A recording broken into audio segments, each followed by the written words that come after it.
ടിക്കറ്റുകളും പാഴ്ക്കടലാസുകളും തുണികളും ഒക്കെ നമ്മൾ എന്താണ് ചെയ്യുക, വലിച്ചെറിയാറാണല്ലേ. പക്ഷേ അതുകൊണ്ടൊരു വർണ്ണ വിസ്മയം തീർത്തിയിരിക്കുകയാണ് കോട്ടയം കറുകച്ചാൽ സ്വദേശി റെജി തോമസ്.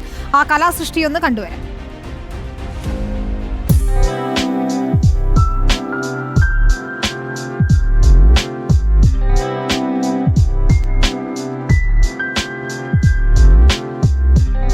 ഉപയോഗശൂന്യമായ തുണികളോ വലിച്ചെറിയാൻ പോകുന്ന ടിക്കറ്റുകളോ കടലാസ് കഷ്ണങ്ങളോ എന്തുമാകട്ടെ, അത് റെജി തോമസിന് പുതിയ ആശയ സൃഷ്ടിക്കുള്ള ഉപാധികളാണ്. തുണിയും പേപ്പറും ഒക്കെ കൊണ്ടാണ് റെജി തന്റെ കലാസൃഷ്ടി നടത്തുന്നത്. ടിക്കറ്റ് ഉപയോഗിച്ച് കേരളത്തിന്റെ ഭൂപടം തന്നെ തീർത്തിട്ടുണ്ട്. കഥകളിയും മയിലും എല്ലാം പിറന്നതും ഇങ്ങനെ തന്നെ.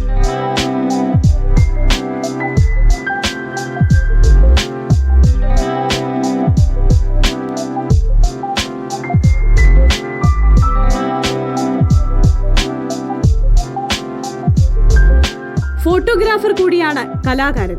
2.5 പതിറ്റാണ്ടായി ഈ രംഗത്ത് പ്രവർത്തിക്കുന്നു. പേപ്പറിൻ്റെ കളക്ഷൻ്റെ ഭാഗമായിട്ട് ടിക്കറ്റ് ഞാൻ ശേഖരിച്ച് യാത്രയിലുണ്ടാകുന്ന കിട്ടുന്ന ബസ് യാത്രയിൽ കിട്ടിയിരുന്ന ടിക്കറ്റുകളുടെ ശേഖരമാണ് അത് പ്രധാനം.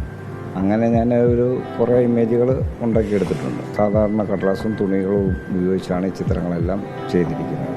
കഴിഞ്ഞ 25 വർഷമായിട്ട് ഇത് ചെയ്യുന്നുണ്ട്. ഫ്രീലാൻഡ് ഫോട്ടോഗ്രാഫർ ആയതുകൊണ്ട് കിട്ടുന്ന സമയമല്ലേ ഇതിനായിട്ട് വിനിയോഗിക്കുന്നു. കോട്ടയം DC കിഴക്കേമുറി ഗ്യാലറിയിലാണ് ചിത്ര പ്രദർശനം. തിങ്കളാഴ്ച വരെയാണ് പ്രദർശനമുണ്ടാകുക. റിപ്പോർട്ടർ, കോട്ടയം.